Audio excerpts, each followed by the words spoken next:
જહાંગીરપુરા વિસ્તારમાં મોડી રાત્રે સર્જાયો અકસ્માત। ઓલપાડથી સુરત આવતી મોટર કારે કાબુ ગુમાવતા નહેરમાં ખાબકી।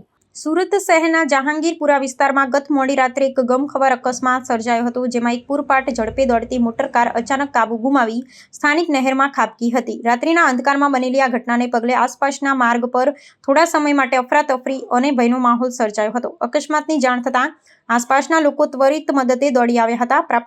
પ્રાથમિક માહિતી અનુસાર આ દુર્ઘટનાગ્રસ્ત વાહન ઓલપાડ તરફથી આવી રહ્યું હતું અને કારણસર વાહન સુકાન પરનો કાબુ ગુમાવતા કાર માર્ગ પરથી ફંગોળાઈને સીધી નહેરમાં ખાબકી હતી। જોકે આ ગોજારા અકસ્માતમાં સદનસીબે કાર ચાલકનો આબાદ બચાવ થયો હતો। આ ઘટનામાં કોઈપણ પ્રકારની જાનહાનિ ન નોંધાતા સ્થાનિક લોકો અને વહીવટીતંત્રએ મોટો રાહતનો શ્વાસ લીધો હતો। ઘટનાની જાણ વહીવટીતંત્રને કરવામાં આવતા બચાવ કામગીરીની ટીમ તાત્કાલિક ઘટના સ્થળે પહોંચી ગઈ હતી। નહેરમાં ગરકાવ થયેલા વાહનને બહાર કાઢવા માટે ભારે યાંત્રિક સાધન ક્રેનની મદદ લેવામાં આવી। ભારે જહેમત બાદ કારને પાણીમાંથી સુરક્ષિત રીતે બહાર કાઢવામાં સફળતા મળી હતી।